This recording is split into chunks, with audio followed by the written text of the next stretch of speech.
Hello everyone, good morning. मैं देवव्रत और आज बेटा हम आपको बीएससी थर्ड ईयर केमिस्ट्री का अपना 45वां लेक्चर पढ़ाने जा रहे हैं। आज का बच्चों हमारा टॉपिक होगा magnesium, biological significance of magnesium. बेटा कल हमने आपको पोटेशियम के जैविक महत्व को समझाया था। आज हम आपको मैग्नीशियम के जैविक महत्व को समझाएंगे। देखते हैं मैग्नीशियम हमारे शरीर, हमारी बॉडी पर क्या क्या फंक्शंस करता है। तो हेडिंग डालो बेटा मैग्नीशियम। मैग्नीशियम को Mg से रिप्रेजेंट करते हैं। एटॉमिक नंबर आपको पता है 12। तो मैग्नीशियम डाल दिया बेटा। अब देखते हैं मैग्नीशियम जो होता है बेटा, मैग्नीशियम जो होता है वो सभी आवश्यक तत्वों में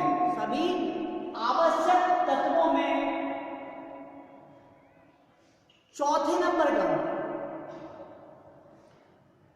नंबर का मतलब बेटा सभी एसेंशियल एलिमेंट्स हमारे 30 हैं, 30 या 40 के मध्य में 30 से 40 कह सकते हैं, जिनमें चौथे नंबर का सबसे अधिक पाए जाने वाला तत्व मैग्नीशियम होता है। ठीक, तो लिखा है magnesium is the fourth most abundant and essential element for human body. अर्थात मैग्नीशियम चौथा सबसे अधिक पाए जाने वाला और सबसे अधिक आवश्यकता वाला चौथा तत्व होता है। ठीक है, जो हमारी बॉडी में पाया जाता है, जो हमारी बॉडी में पाए जाते हैं सभी तत्व, उनमें फोर्थ नंबर पे आता है बेटा आवश्यकता के अनुसार। समझे आप? Magnesium is the fourth most abundant and essential element for human body. मानव शरीर के लिए चौथे नंबर का आवश्यक तत्व है बेटा। अब देखते क्या बेटा, जो ह्यूमन बॉडी होती है, मानव का शरीर जो होता है, बेटा वो लगभग 20 ग्राम, कितने gram? 20 gram magnesium Mg, 20 gram magnesium per day. Human body को पर डे, प्रत्येक दिन लगभग 20 ग्राम मैग्नीशियम की आवश्यकता होती है।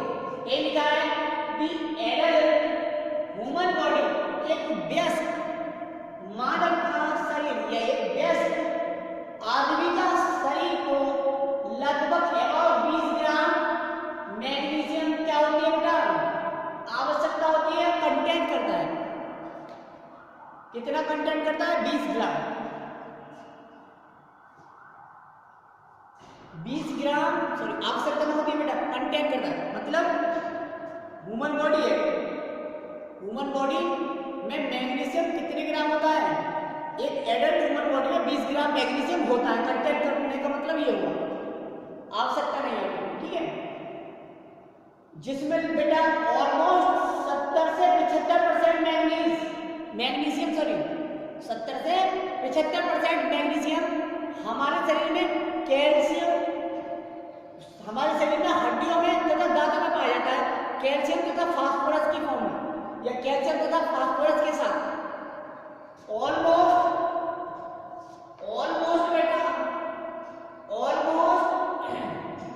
70 to 75, लगभग 70 से 75% magnesium Mg is present in bones along with calcium and phosphorus। Calcium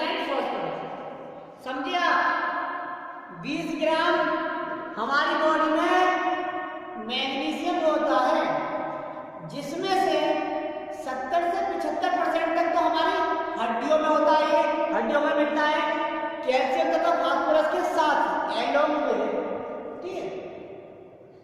और 25 से 30% जो बचा हुआ है वो फिर क्या करता है, 25 to 30% magnesium is present in soft tissues and body fluids. जो बचा हुआ 25 से 30% मैग्नीशियम है बेटा 20 ग्राम का, वो हमें हमारी बॉडी के सॉफ्ट टिश्यूज, मतलब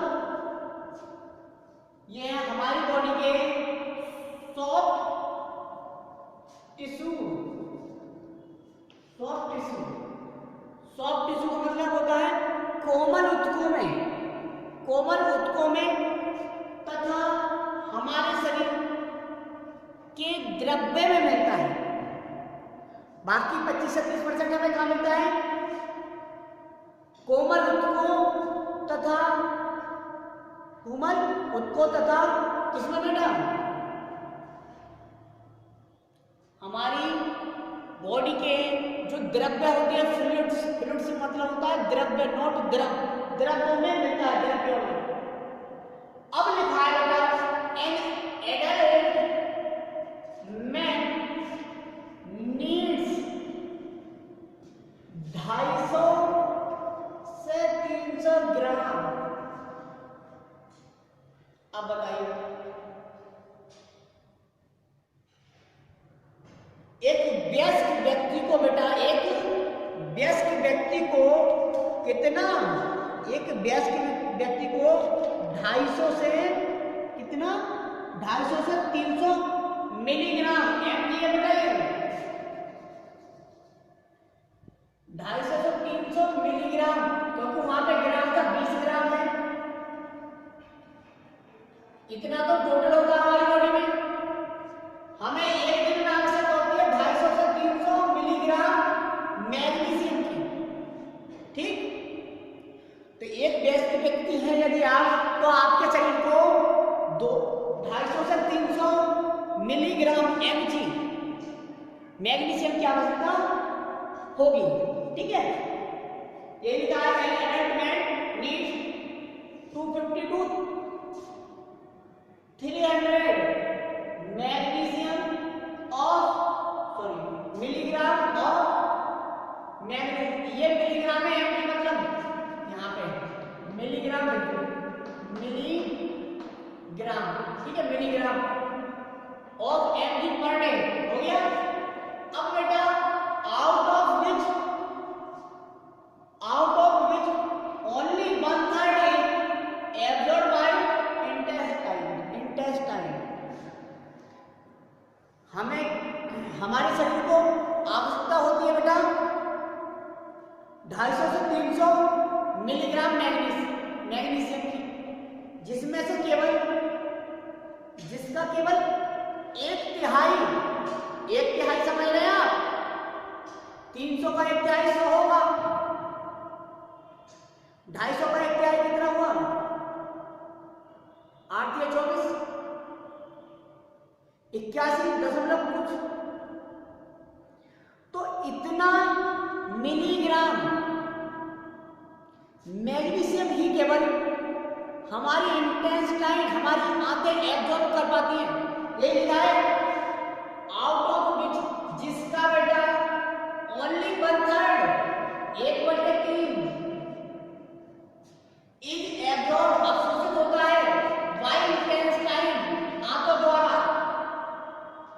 द्वारा बेटा 1/3 ही मैग्नीशियम अवशोषित होता है। अब देख लेते हैं बेटा मैग्नीशियम के सोर्स क्या क्या है, कौन कौन से मैग्नीशियम के स्रोत हैं। तो लिखा है हमने magnesium is present, Mg is present in milk, magnesium दूध, मीट मतलब मांस, चीज मतलब पनीर, फ्रूट्स मतलब फलों,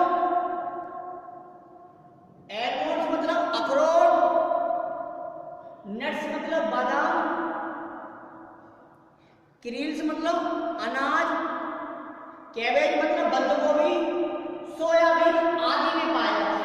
समझे बेटा? मैग्नीशियम दूध, मांस, पनीर, फल, अखरोट, बादाम, अनाज, बंद गोभी, सोयाबीन आदि में पाया जाता है। अंग्रेजी में लिखते हैं present in milk, cheese, fruits, almonds, nuts, cereals, cabbage, soybean etc। अब लेकिन बेटा इसके सबसे तगड़े सोर्स कौन से हैं? सबसे ज्यादा मैग्नीशियम हमें किससे प्राप्त होता है? तो इसके सबसे तगड़े स्रोत दो हैं। एक तो आप कोई भी ग्रीन लीफी वेजिटेबल ले लो, कोई भी हरी पत्तियों वाली सब्जी ले लो, जिसे कहते हैं हरी सब्जी पत्तियों वाली होगी, ठीक है। Green leafy vegetables and potato मतलब आलू तथा हरे पत्ती वाली सब्जियां इसके सबसे अच्छे सोर्स होते हैं, ठीक। अब देख लेते हैं बच्चा बायोलॉजिकल सिग्निफिकेंस, जैविक महत्व, मैग्नीशियम का जैविक महत्व। तो हेडिंग डालो बेटा, biological significance of magnesium, magnesium के जैविक महत्व। तो बेटा हड्डियों में कैल्शियम फास्फोरस, दांतों में कैल्शियम फास्फोरस पाया जाता है। और हमने अभी बताया था कि यह मैग्नीशियम कैल्शियम तथा फास्फोरस के साथ मिलता है।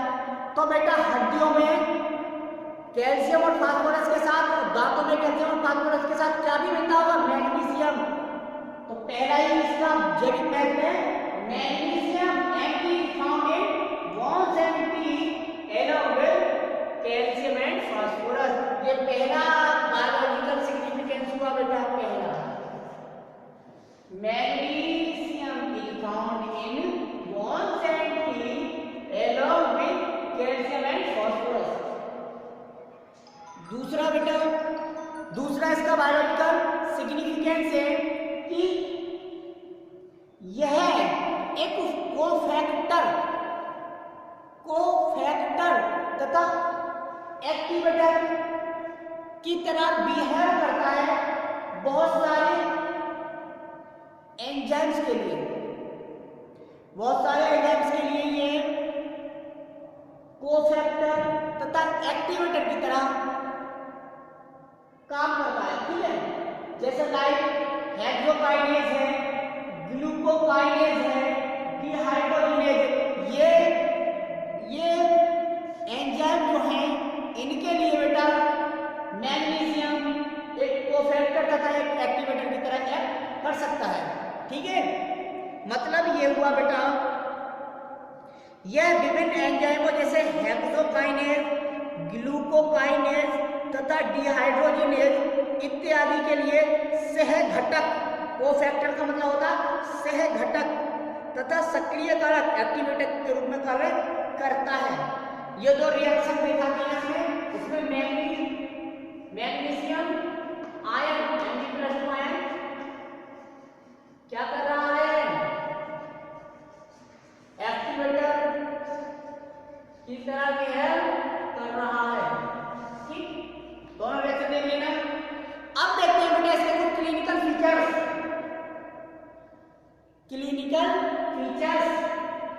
हेडिंग डालो बेटा, क्लिनिकल फीचर्स, चिकित्सा संबंधी विशेषताएं। बहुत इसकी एक्सेस सबसे ज्यादा हानिकारक, इसकी कमी इतनी हानिकारक नहीं जितनी हानिकारक इसकी अधिकता है, क्योंकि इसकी अधिकता से ब्लड कैंसर होता है, ठीक है। कम लेना है, समझ गए, कम खाओ इसलिए। Excess of magnesium in the body, यानी कि हमारे शरीर में बच्चों मैग्नीशियम की अधिकता में कॉज ब्लड कैंसर। हमारे शरीर में मैग्नीशियम की अधिकता किसका कारण बन सकती है? ब्लड कैंसर का कारण बन सकती है। किडनी फेलियर, अब बताइए वृक्क भी क्या हो जाएंगे? फेल हो जाएंगे। किडनी फेलियर मतलब गुर्दों का कार्य ना करना। किडनी फेलियर मतलब गुर्दे कार्य नहीं कर पाएंगे, गुर्दों का कार्य नहीं करना। डायबिटीज, ये क्या है? डायबिटीज, मधुमेह, क्या है? मधुमेह, डायबिटीज मिलिटस, मधुमेह इत्यादि बीमारियां बेटा हो जाएंगी। अधिकता से क्या क्या हो रहा है? ब्लड कैंसर, गुर्दे कार्य करना बंद कर देते हैं, किडनी फेलियर किसे कहते हैं? डायबिटीज मेलिटस मतलब मधुमेह जैसे रोग हो जाते हैं। अच्छा, कमी से ले लेते हैं डिफिशियंसी, तो ये है बेटा deficiency of magnesium occurs by excessive sweating और through urine in the form of soluble salt. हम कह रहे हैं कमी कैसे होती है हमारी बॉडी में मैग्नीशियम की, तो वो बताया है अधिक पसीना आने से, अधिक पसीना आने से, या हमारे मूत्र द्वारा लवणों, जो बिलीय लवण है उसके रूप में इसकी कमी होती है। मतलब ज्यादा पसीना आ रहा है तो भी इसकी कमी हो सकती है, और यूरिन से भी इसकी कमी हो सकती है। ठीक है, यही लिखा है। मतलब अधिक पसीना आने या मूत्र से मतलब यूरिन से बेटा विलय लवणों के उत्सर्जन से मैग्नीशियम की कमी हो जाती है। इससे बेटा इससे क्या होता है? इट में कॉजेज एसिडिटी, इससे अम्लता, एसिडिटी तो समझ गए होगे यार, द गैस, मेटाबॉलिक डिस्टर्बेंसेस हो जाते हैं। अब हमारा जो है बेटा क्या? उपापचय अनियमितताएं हो जाती है, हमारा मेटाबॉलिक सिस्टम बिगड़ जाता है। उपापचय क्रिया जो है वो डिस्टर्ब हो जाती है बेटा। ठीक है, तो ये होता है बेटा। अधिकता से ज्यादा आनी है, देख लेना, कमी से तो ये हो रहा है, अधिकता से तो बचने वाला नहीं हो रहा। ठीक है, तो कम खाओ मैग्नीशियम, समझ आया? तो आज बस यहीं तक। Thank you very much.